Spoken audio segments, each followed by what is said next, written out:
a nosotros sí nos previene con anticipación. Antes que tú y yo naciéramos, Dios nos habló de cómo prevenir y solucionar estas cosas. Y fíjate, la situación más grave en los seres humanos es no conocer a Dios. Porque cuando no se conoce a Dios, pues no tenemos la menor idea ni la menor opción de mejorar nuestras vidas. Ahora, hay otro problema. Hay gente que llega a conocer a Dios y le hace una interferencia las diferentes religiones. Entonces las religiones te engañan más, porque tú estás creyendo que es Dios el que te habla. Y no es Dios el que te habla, sino que te habla es el diablo, Satanás, utilizando a hombres aparentando ser ministros de Dios. ¿Ya tú ves? Entonces esto es importante que cada uno de nosotros entendamos eso. Lo que sí voy a aclararte es que mientras tú no estés guardando a Cristo en tu corazón, difícilmente tú vas a darte cuenta quiénes son los que te engañan. Lo que sí te voy a decir es que más del 99,5% de los pastores te engañan. ¿Tú me oíste? Más del 99% de los pastores en el mundo entero te engañan. Ahora, cuando tú comiences a recibir estas enseñanzas y compruebes por medio de la palabra que está escrita en la Biblia, que tú te vas a dar cuenta que es así como yo te estoy diciendo. Y además, vas a sentir el deseo de ayudar a la gente que está cautiva con estos manipuladores. Vas a querer ayudar a la gente o hacer un trabajo de amor con la gente que la tienen en tinieblas a pesar de que llevan años congregándose. Vas a sentir compasión y te vas a dar cuenta que esta gente son como aquel personaje de la parábola de Jesús con el samaritano, que el que estaba herido, lo habían herido, eran los sacerdotes de la época, los religiosos de la época, lo habían dejado herido, golpeado, maltratado, y le habían quitado el dinero. Y entonces el que hizo el trabajo de amor con esta persona fue un samaritano que los judíos odiaban. Que era israelita, los samaritanos son israelitas, pero los judíos lo odiaban. Cabe decir, porque de pronto usted no conoce bien la historia, el pueblo de Israel fue dividido en dos reinos, el reino del norte y el reino del sur. El reino del norte operaba en la capital, Samaria, operaba un rey, y en el reino del sur, en Jerusalén.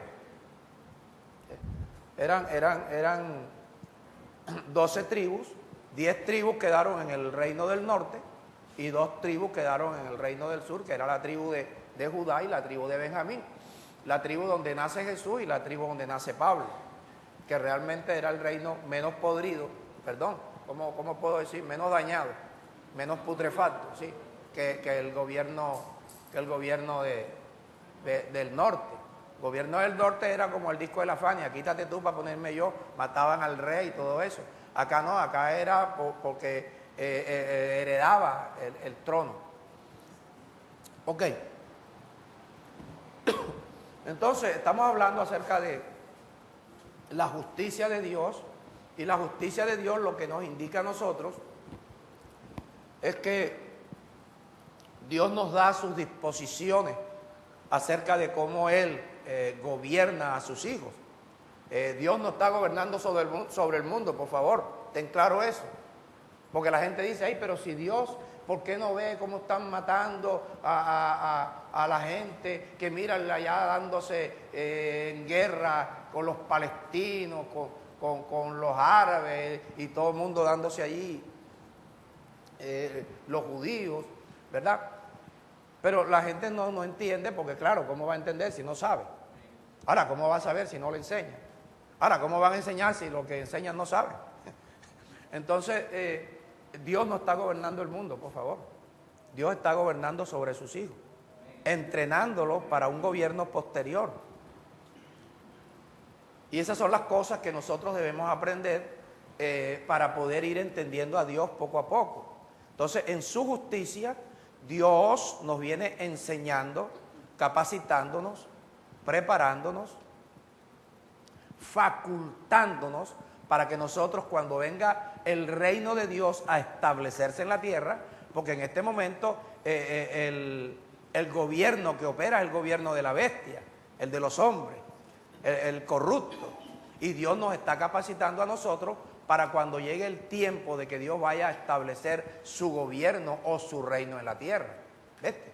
Entonces, hay cosas que la gente a veces no entiende. Y repito, no entiende porque no le enseñan. Y no le enseñan porque los que enseñan no saben.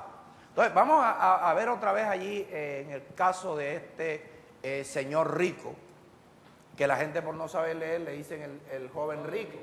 Pero vemos que no era joven, ya era un señor, que él mismo dice, desde mi juventud he guardado todos los mandamientos.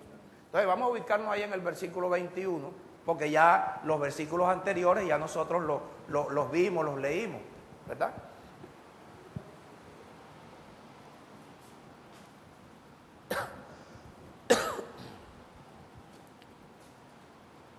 Si me ven tosiendo mucho, entonces usted, cuando yo tosa, usted aplaude para disimular el asunto.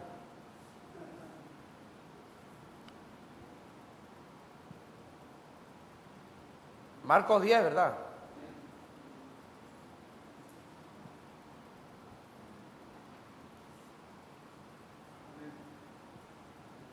Versículo 21. Ok. Cuando el hombre dijo que él desde su juventud había guardado todos los mandamientos, él lo que quería era saber cómo podía heredar la vida eterna. Entonces, cuando él le dijo que ya todo lo había guardado desde su juventud, entonces en el versículo 21, Jesús dice que mirándole con amor, le dijo, pero te hace falta una cosa. Y sin esperar que él preguntara qué cosa, Jesús le dijo, anda, vende todo lo que tienes y dalo a quién, a los pobres, y tendrás tesoro en el cielo. Ok, vamos a dejar ahí en un paréntesis, dalo a los pobres y tendrás tesoro en el cielo, para configurar la parte que viene, que es lo que las personas que no tienen esperanza de una vida eterna, aunque se congreguen, aunque prediquen, no tienen esperanza de una vida eterna, no tienen esperanza de que Jesucristo venga, no tienen esperanza, a veces ni saben de que vamos a tener un cuerpo semejante al de Jesucristo, un cuerpo celestial, un cuerpo inmortal, un cuerpo incorruptible, un cuerpo que no va a morir nunca, ¿verdad? Hay muchas personas que no lo saben, otros que lo saben pero no lo creen. Entonces dice, y ven, sígueme, tomando tu cruz. Versículo 22. Pero él, viejo rico, afligido por esta palabra que le dijo Jesús, ¿qué hizo? ¿Se fue? ¿Cómo se fue? ¿Y por qué se fue triste? Tenía muchas posesiones. Entonces Jesús, presta atención a esto, por favor. Entonces Jesús, mirando alrededor, dijo a sus discípulos, cuán difícilmente entrarán en el reino de Dios los que tienen riquezas. Cuán difícilmente entrarán en el reino de Dios los que tienen riquezas. Mira, yo sé que en la forma como te lo voy a decir, tú lo vas a entender mejor. Jesús lo que le dijo es, qué difícil es para la gente que tiene mucho dinero aceptar a Jesucristo como Rey. Qué difícil es a la gente que tiene mucho dinero, a los ricos, a los que tienen muchas posesiones, qué difícil es que lo acepten como Rey. ¿Por qué? Porque al aceptarlo como Rey, tienen que aceptar las disposiciones del Rey. ¿Cuáles son las disposiciones del Rey? Sencillo, son las instrucciones que da el rey para que se puedan cumplir sus leyes, sus normas, su reglamento, con la finalidad de que el pueblo se beneficie.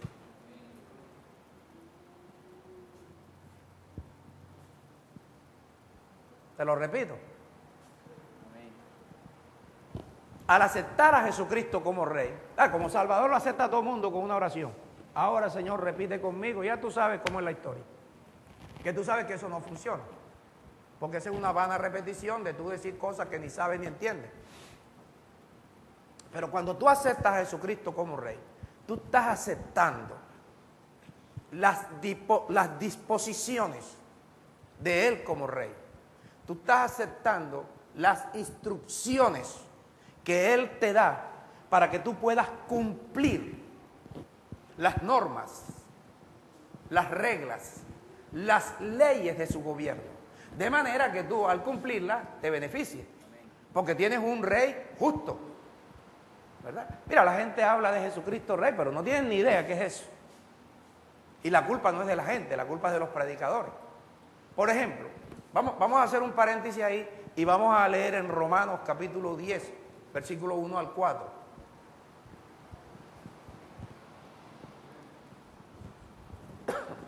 Romanos 10. Y regresamos ahí, esto es un paréntesis para ir. Romanos 10, los primeros 3 versículos. El apóstol Pablo está escribiendo a una iglesia que él fundó en Roma. Entonces el apóstol Pablo le dice a la iglesia en Roma: hermanos, ciertamente el anhelo de mi corazón y mi oración a Dios por el pueblo de Israel es para salvación. Es decir, la oración del apóstol Pablo es para que los israelitas pues se salven del día de la ira y del justo juicio de Dios. ¿Y por qué Pablo ora por eso? Dice, porque yo les doy testimonio, yo soy israelita, yo soy judío, de que estos israelitas tienen celo de Dios, pero no conforme a ciencia. O sea, estos israelitas, ellos quieren servirle a Dios, pero no saben la manera como servirle a Dios. Y yo no sé si tú sabes que así hay mucha gente que quieren servirle a Dios y supuestamente le están sirviendo, pero no saben la manera como servirle a Dios. Y la razón es esta, porque ignorando que ignoran las disposiciones legales del gobierno de Dios, que ignoran las instrucciones que Dios da para poder vivir bajo el gobierno de Dios. Ignorando la justicia de Dios, ¿qué hacen? Procuran establecer la justicia de ellos. Por favor, yo sé que tú conoces gente así, yo sé que tú conoces gente que lo que Dios le habla, ellos dicen, no, pero yo lo hago así. ¿Verdad que sí? Amén. Entonces, esto es lo que hace este pueblo de Israel, lo que hacía. Ignorando la justicia de Dios voluntariamente, procuraban establecer la justicia de ellos. Al procurar establecer la justicia de ellos, no se sujetaban a la justicia de Dios. ¿Qué significa no sujetarse a la justicia de Dios? Que Dios dice, el rey dice, el gobierno dice, y cada cual hace como le da la gana, ¿verdad?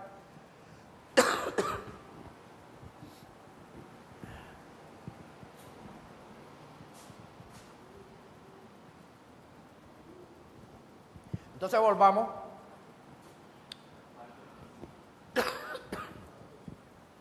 No se preocupen por la tos. A la final que está tosiendo soy yo. Vamos a mirar un poquito ahí en Lucas 12, el versículo 33.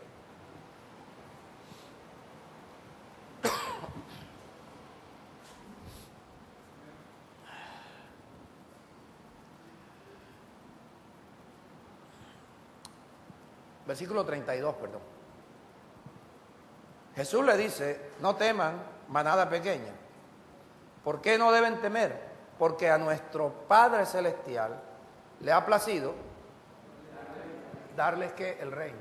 O sea, le ha placido darles el reino. La gente dice, ya me dieron el reino. No, a nuestro Padre le ha placido darle las disposiciones legales del reino, que es lo que nos están dando. Las instrucciones. A nuestro Padre le ha placido darnos las disposiciones legales del rey. las directrices que se dan para el cumplimiento de normas o leyes del reino. Y a esto tú tienes que prestarle atención porque esto tiene que ver con tus finanzas, tiene que ver con tu bolsillo, tiene que ver con tus ingresos. Entonces le dice, mira, una de las primeras disposiciones, vendan lo que poseen y den limosna. Y hagan bolsas. Cuando tú oyes la palabra bolsa, ¿con qué tú la asocias de primerito? Con un recipiente de papel, de plástico, donde tú metes cosas, ¿verdad? Pero Jesús, hablando con anticipación de cosas que se venían a venir, está hablando de la bolsa de valores. Está hablando del lugar donde se hacen transacciones con relación al dinero o con relación a objetos de valor. Hagan bolsas. Y te dice la manera cómo hacer las bolsas. ¿Cómo lo hacen? ¿Ah? Sí, vendiendo los tesoros y haciendo bolsas, pero después, ¿qué te dice? ¿Perdón? Tesoros en los cielos. O sea, las transacciones en la bolsa no es en la bolsa de valores que tú ves en Nueva York, no, es en la bolsa del gobierno de Dios que se maneja de esta manera. Ahora, él está hablando con gente que tiene posesiones. Si usted no tiene posesiones, sino solamente tiene su casa, su carro, lo suyo, ¿ok? Porque Dios está hablando con la gente que tiene posesiones, indicándole cómo, en cuanto a los ricos, tienen la oportunidad de aceptar a Jesucristo como Rey. Porque te voy a decir algo.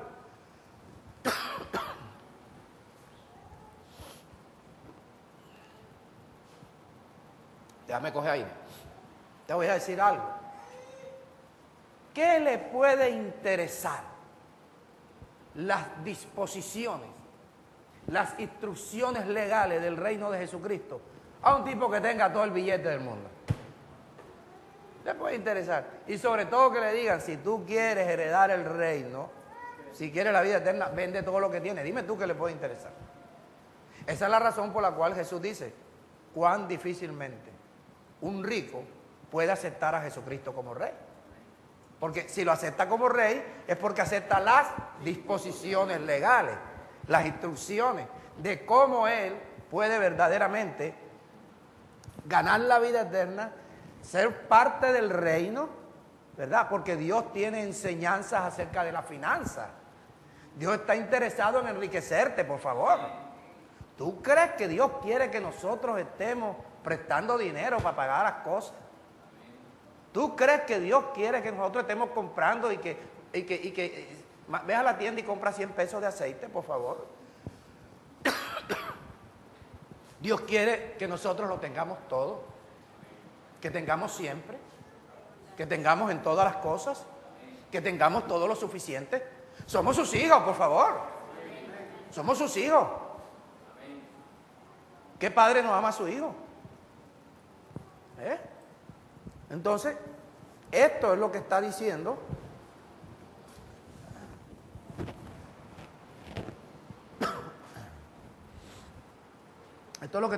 Jesús.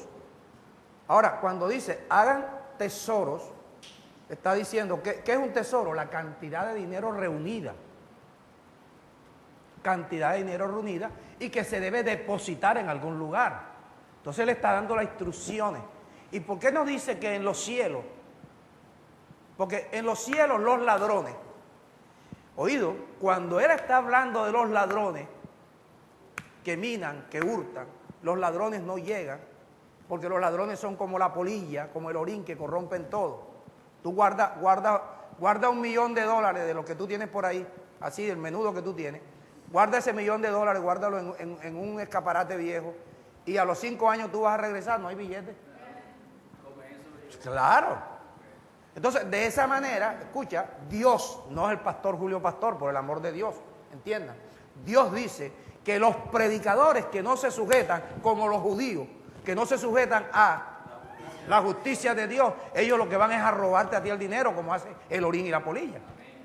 Por favor, entiende eso, porque ellos te piden los diezmos, te piden ofrendas, te piden promesas, te piden pactos y hacen pacto del lunes, pacto del miércoles, del jueves, del sábado, del domingo, te hacen pacto para la salud, pacto para el marido, pacto para la mujer, pacto para los hijos, pacto para que no usen la droga y te sacan el dinero, pero no te enseñan porque no te la pueden enseñar porque ellos la ignoran y la ignoran porque ellos establecen la suya propia, la que le dio el concilio.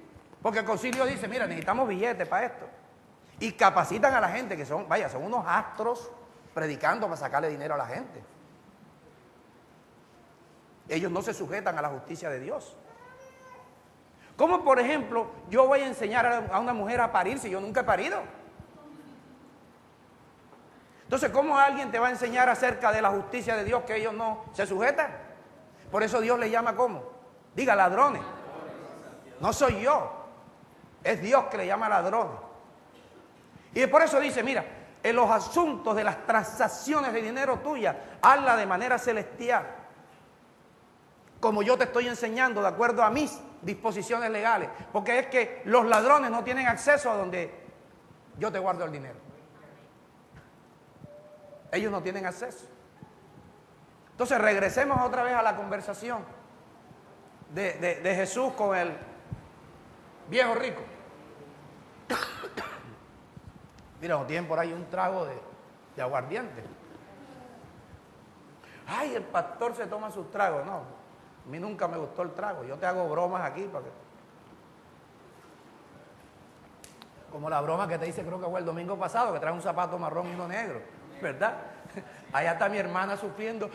Ay, mi hermanito Julio, ¿qué van a decir los hermanos de la congregación? Digo, que se den cuenta que yo les hago bromas a ellos para que... Mi esposa no, porque mi esposa ya está acostumbrada. Yo de los años 80 tengo esa moda.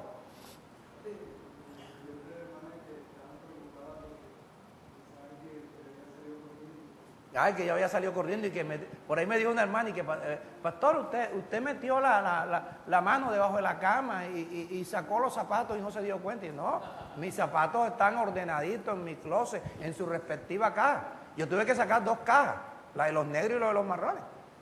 Yo te hago, ¿tú sabes lo que es hablar 1 hora aquí? Promedio de 1 hora sin que tú te rías.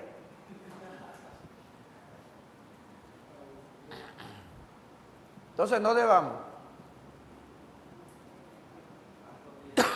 Marcos 10, estamos en el versículo 23. Entonces Jesús, mirando alrededor, dijo a sus discípulos, cuán difícilmente una persona rica con mucho dinero aceptará a Jesucristo como rey. A ellos no les interesa eso, esas disposiciones. Ellos tienen la suya. Ellos saben cómo hicieron su dinero.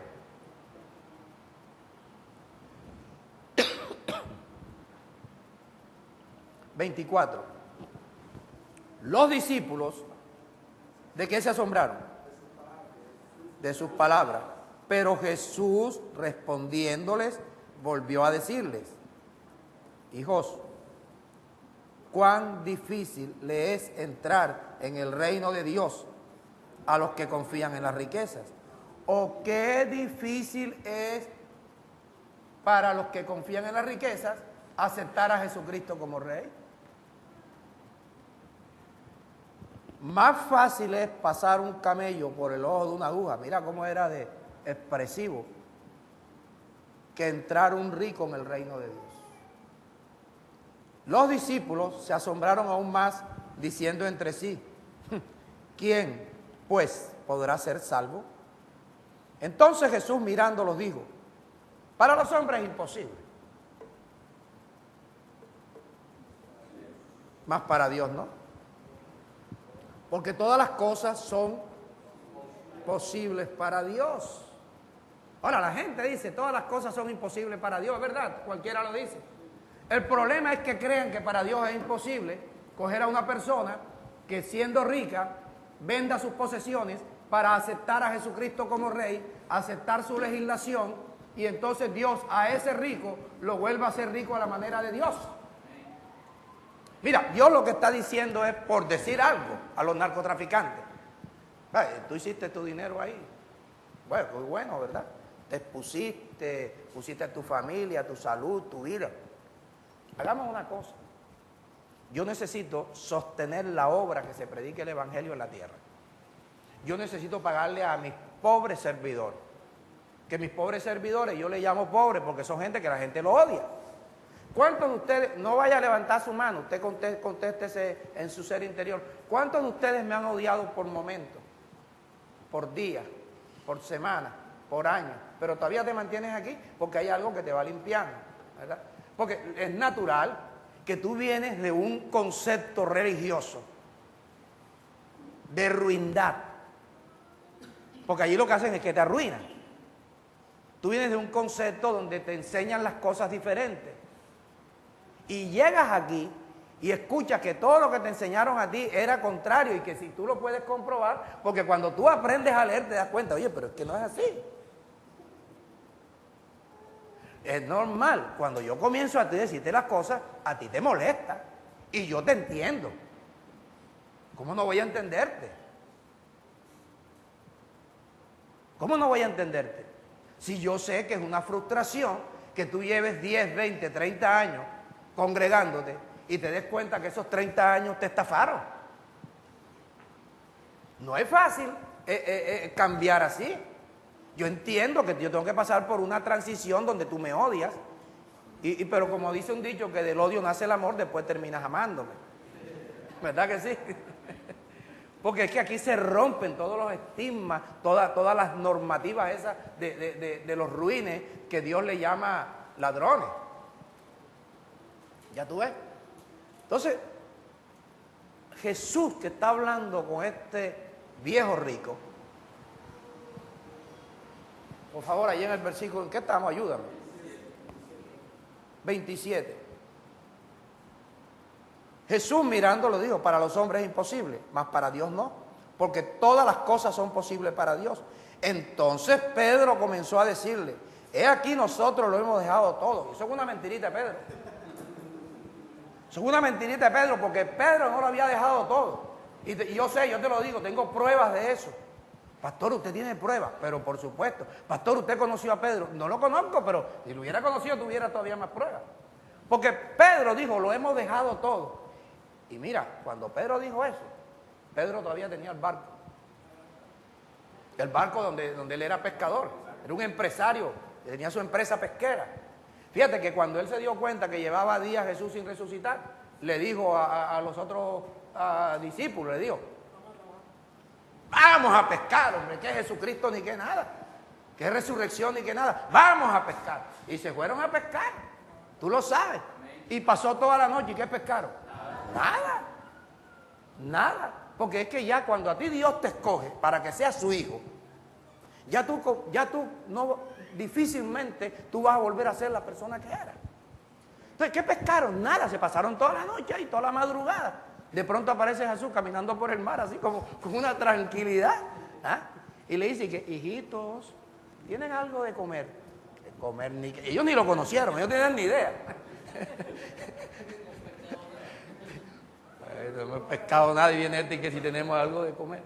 Dije: pero hijito, yo le voy a decir cómo. Por favor, tiren la red al otro lado. Mira si sabrá de finanzas el rey nuestro. Tiren la red al otro lado. Y dice la Biblia, a mí no me crea, está escrito allí. Dice la Biblia que la tiraron al otro lado y cuando iban a sacar las redes no podían de lo lleno que estaba. Mira, la cantidad de peces rompían las redes. Entonces Dios nos está enseñando que de acuerdo a sus instrucciones, a sus disposiciones legales, es que nosotros se nos va a llenar la tula, la bolsa de valores, las transacciones, porque oye, es como dice el rey.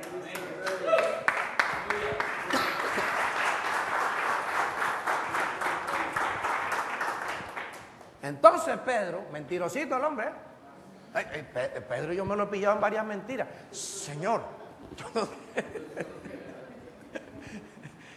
yo no dejaré que te maten. Ay, Pellín, le dijo, Pellín.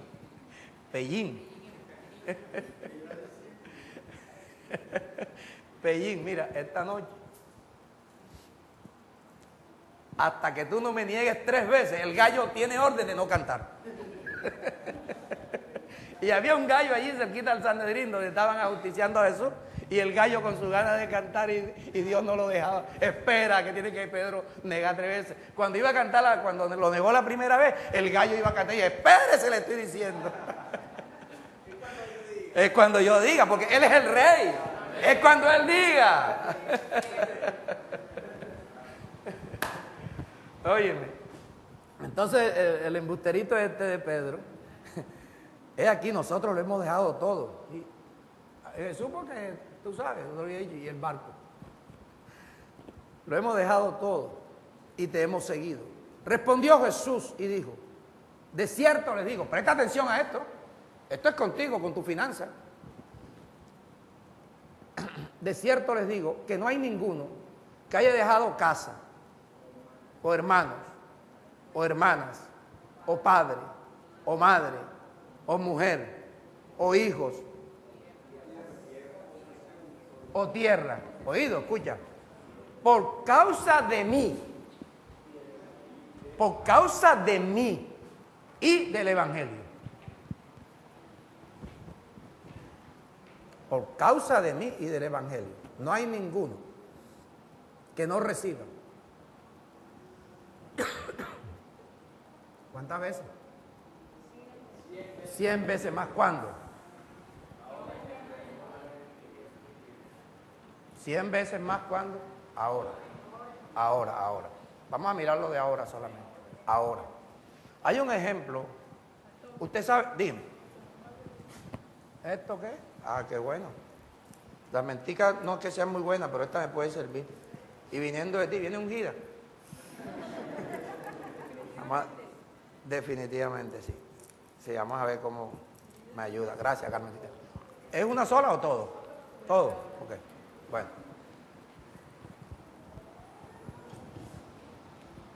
Mira.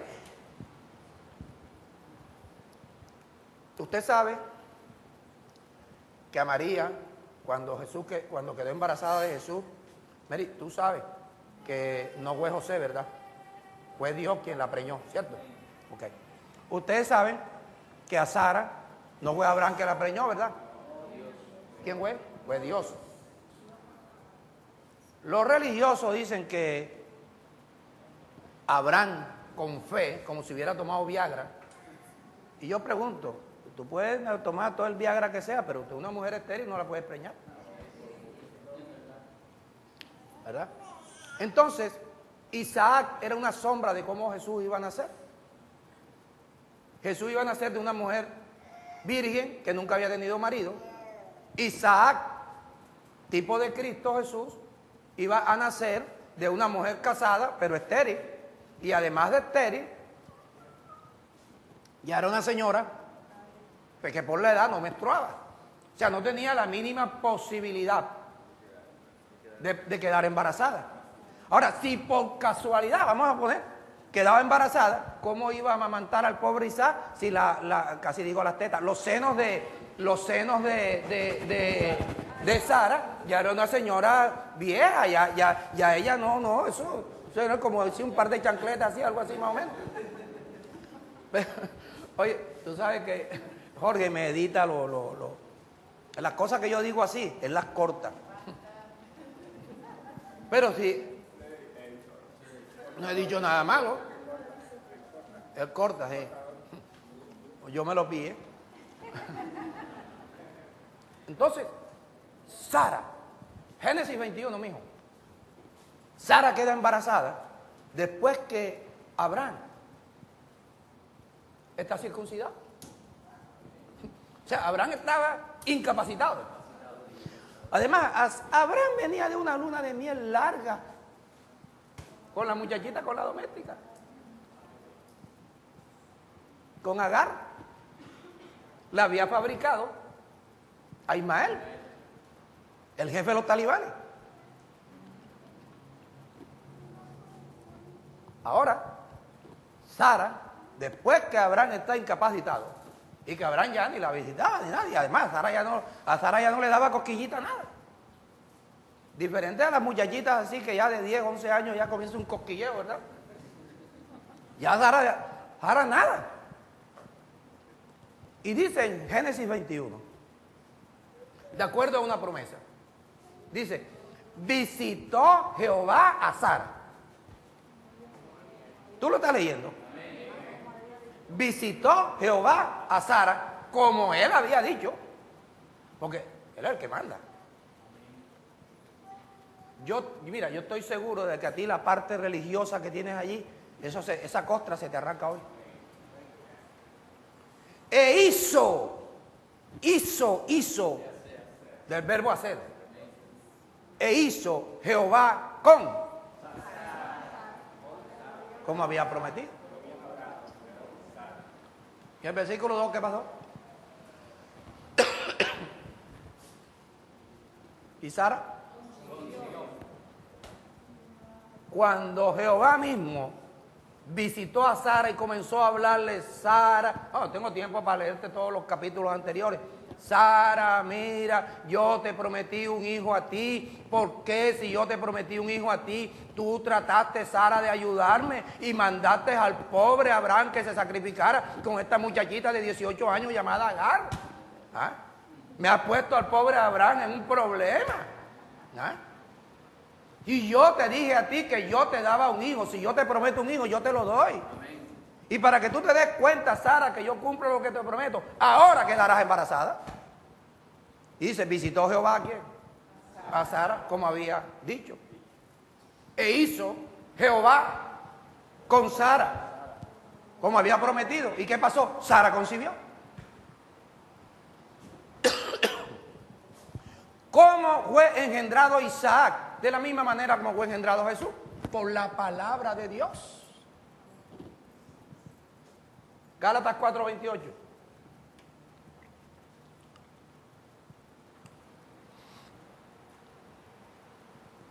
Dice Pablo, nosotros, la iglesia, como Isaac, somos hijos ¿de qué? De la promesa.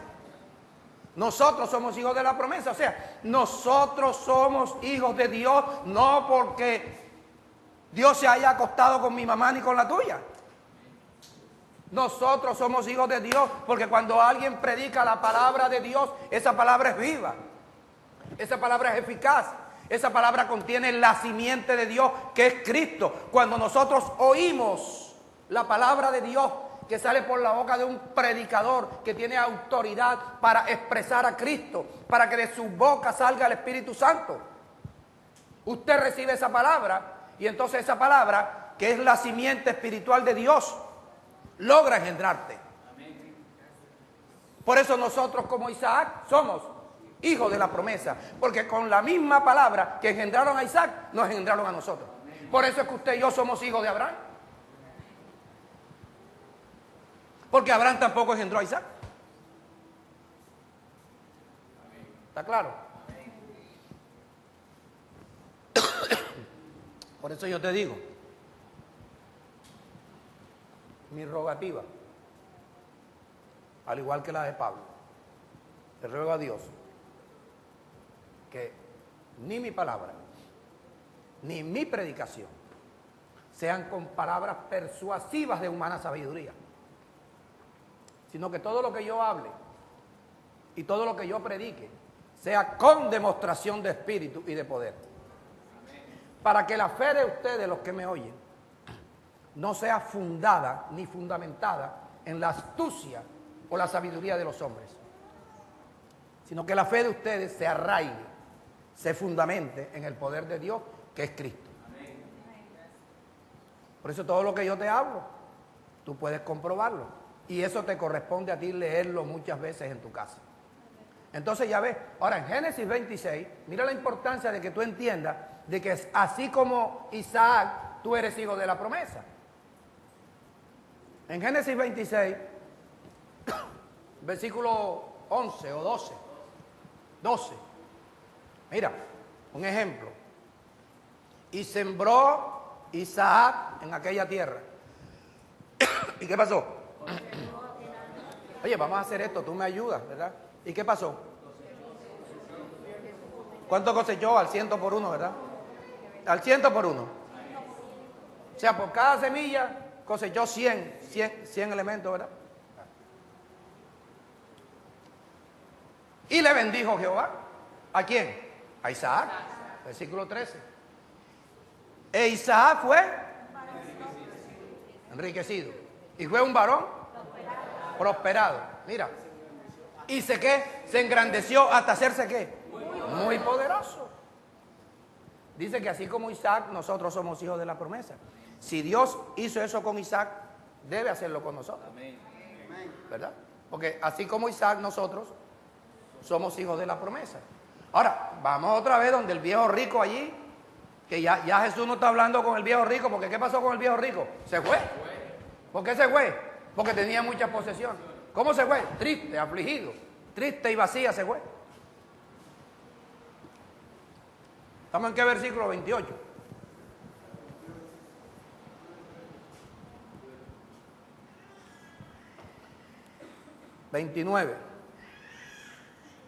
Respondió Jesús y dijo: de cierto les digo, que no hay ninguno que haya dejado casa, o hermanos, o hermanas, o padre, o madre, o mujer,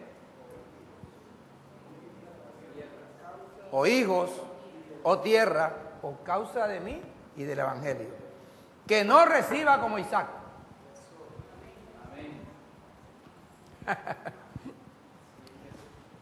¿Cuánto estás tú supeditado de parte de la legislación de Dios a recibir cada vez que tú siembres? 100 veces más. ¿Cuándo? Ahora. En este tiempo. ¿Tú crees que un rico va a aceptar a Jesucristo como rey? Tener que esperar, vender, darle a los pobres. Y ya usted sabe que los pobres son los pobres servidores de Dios como Pablo. Y esperar que Dios lo enriquezca. La ventaja es que las riquezas que vienen de parte de Dios no te las roba nadie. Ahora en este tiempo, reciba casas, hermanos, hermanas, madres, hijos y tierras con persecuciones. Eso es lo que la gente no está dispuesta. La persecución, la difamación, las humillaciones que se tienen que sufrir por causa de Cristo y por causa del Evangelio. Eso es lo que la gente no está dispuesta. Por eso es que a la gente le dan lo que a la gente le gusta. Aquí no se te da lo que te gusta, sino lo que te conviene. Y en el siglo venidero recibirás ¿qué? La vida eterna. Mira el ejemplo. Estoy peleando con el tiempo. Mira el ejemplo que se le da a los ricos ahora a Timoteo, apoyándose en eso, en 1 Timoteo capítulo 6, versículo 17.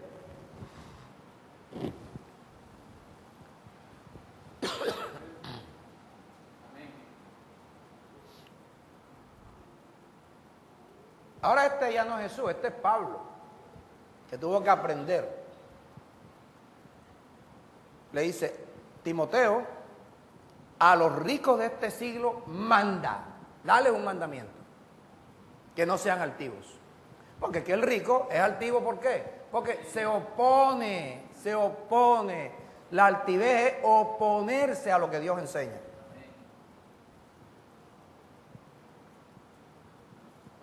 Ni pongan la esperanza en las riquezas, las cuales riquezas, dímelo tú, ayúdame, son inciertas, sino que pongan la esperanza en el Dios vivo, que nos da todas las cosas. ¿Cómo nos da Dios todas las cosas? Pero no nos las da porque nos congreguemos. Nos las da cuando comencemos a aceptar a Jesucristo como Rey. que nos da todas las cosas en abundancia para que las disfrutemos. Hay gente que tiene abundancia de dinero y no las puede disfrutar. Mira, tú y yo necesitamos disfrutar de todas las cosas. Mira que los religiosos no bailan. Tan rico que es bailar, ¿verdad? ¿Quiénes saben bailar aquí? Tan rico que es bailar cuando tú coges a tu novia o a tu esposa, no a la vecina, a tu novia o a tu esposa le pasas el brazo por la cintura, ¿verdad? Y la acomoda y ella comienza a cantonear su cintura. Eso es lo más bello que existe en una mujer. ¿Ah? Y bailando al son de la música que a ti te guste. ¿Ah? Se disfruta. Haces ejercicio. Tu mujer se siente en los brazos tuyos como Luisa Lane en los brazos de Superman. ¿A qué mujer no le agrada que su marido la abrace y le diga mi bombón de chocolate? ¿A qué mujer no le gusta que le digan eso? ¿Ah? La mujer se siente, mira, como si estuviera en los brazos de su Salvador. Nosotros tenemos que aprender a disfrutar de la vida. ¿Dónde es que dice que no te sientes en silla de escarnecedores? Sí, no, pero le dice, no te sientes en silla de escarnecedores.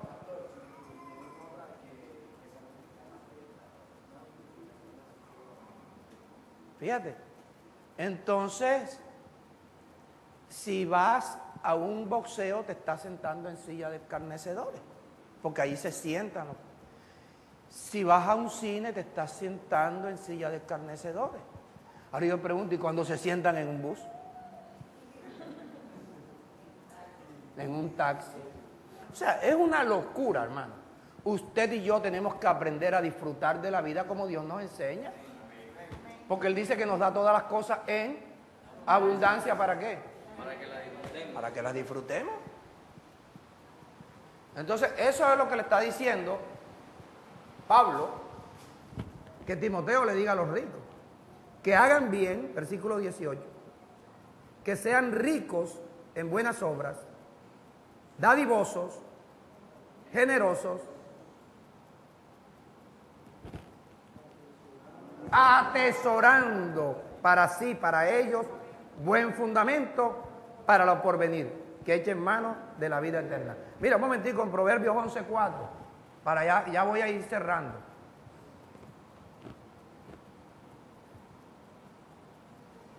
Para la gente que ama más el dinero que a Dios. No te aprovecharán las riquezas el día de la ira. ¿Qué es lo que te va a aprovechar el día de la ira? La justicia.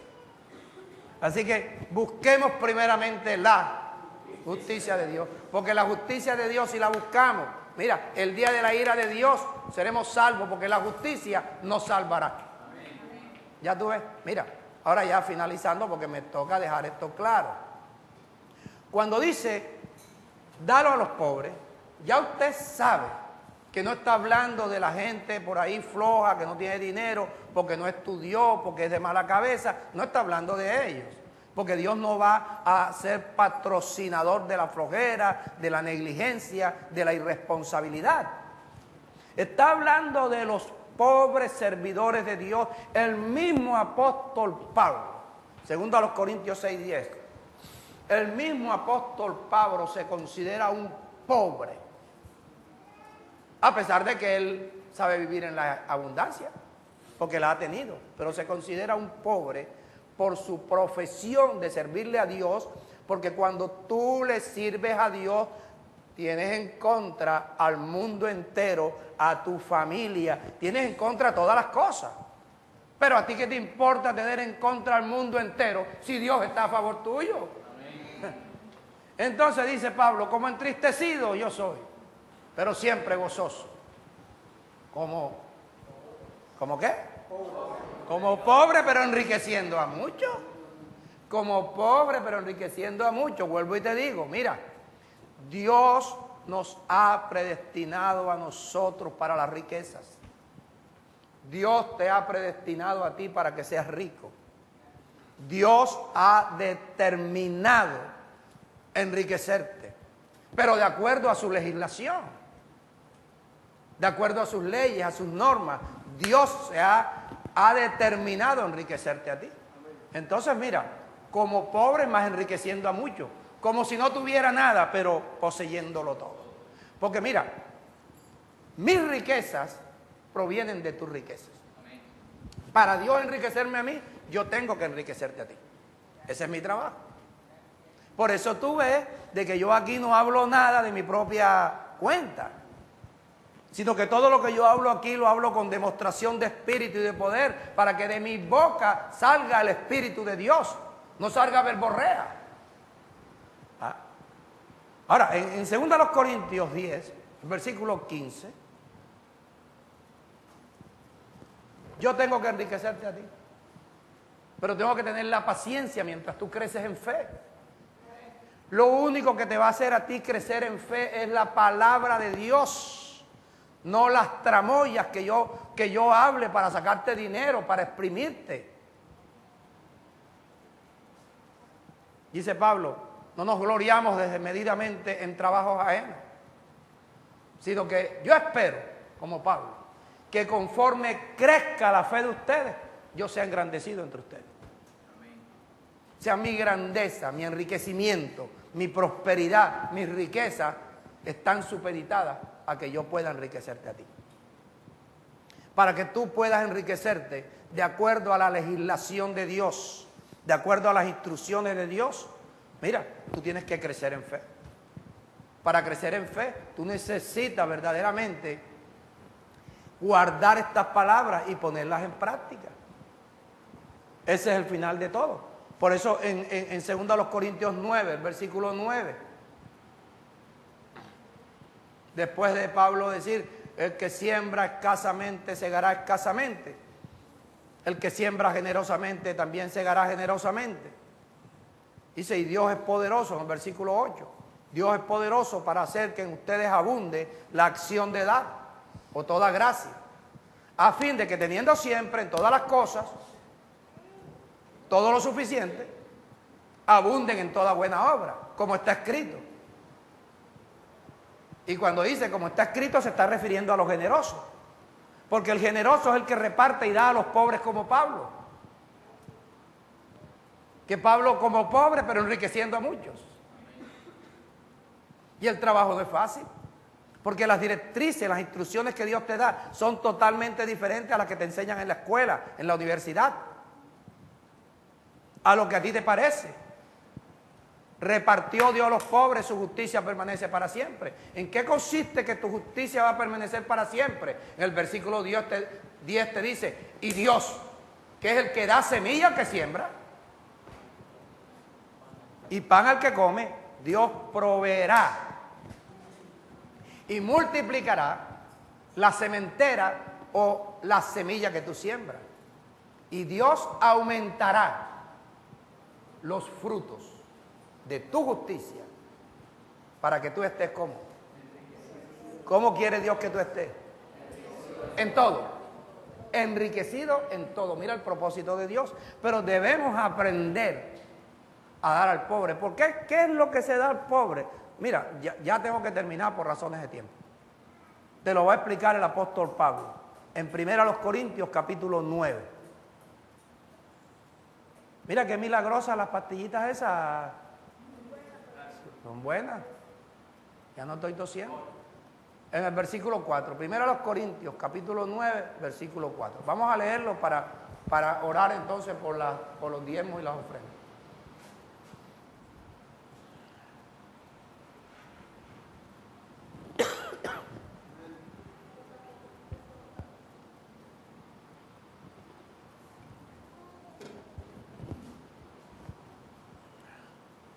Dice Pablo, ¿acaso no tengo derecho de comer y beber? ¿O no tengo derecho de traer con nosotros o conmigo a una hermana por mujer? Mira qué depravados son esos cristianos. No está hablando de una hermana en la fe. Como también lo hacen los otros apóstoles, lo hacen los hermanos del Señor, hijos de María, por favor. Y Cefas, refiriéndose a Pedro.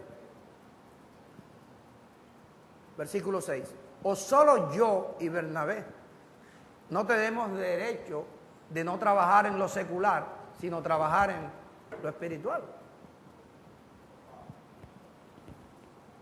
7. ¿Quién fue jamás soldado a sus propias expensas?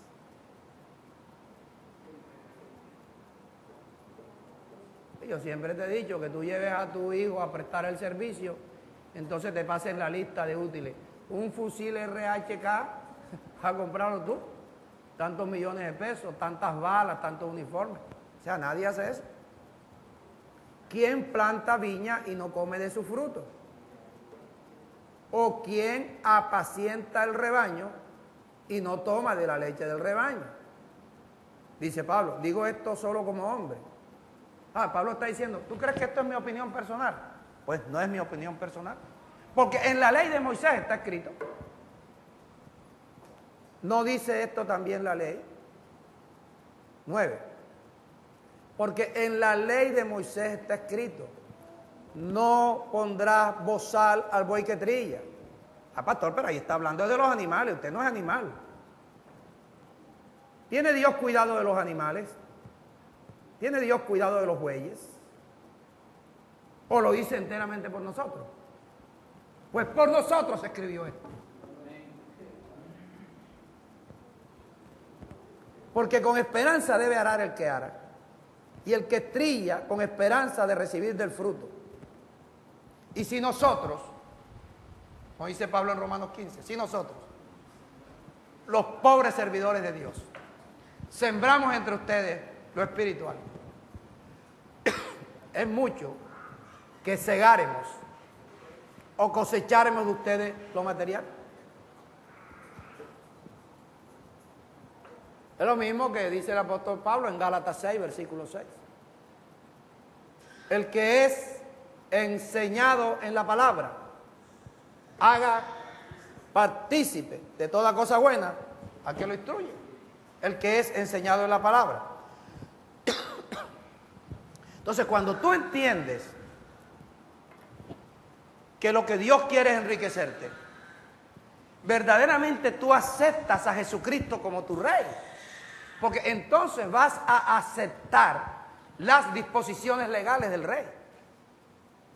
Al aceptar las disposiciones legales del Rey, tú terminarás enriqueciéndote como Dios te lo ha prometido a su manera, dejando a un lado tu opinión personal. Porque si tú comienzas a meter tu opinión personal, estarás enseguida como los israelitas. Que los israelitas, ¿qué hacían? Ignoraban la justicia de Dios, porque procuraban establecer la de ellos. Por lo tanto, no se sujetaban a la justicia de Dios. Si no se sujetaban a la justicia de Dios, no estaban aceptando a Dios como Rey. Si tú no te sujetas a la justicia del Evangelio, la justicia de Dios, tú no estás aceptando a Jesucristo como Rey. Si no aceptas a Jesucristo como Rey, tú no vas a poner en práctica las disposiciones que Él te acaba de enseñar. Si tú no pones en práctica las disposiciones que Él te acaba de enseñar, pues no serás enriquecido.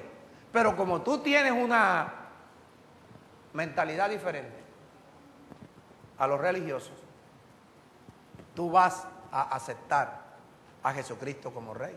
Y no por medio de una oración. Ahora yo declaro, yo recibo que Jesucristo es mi Rey. Es una fantasía.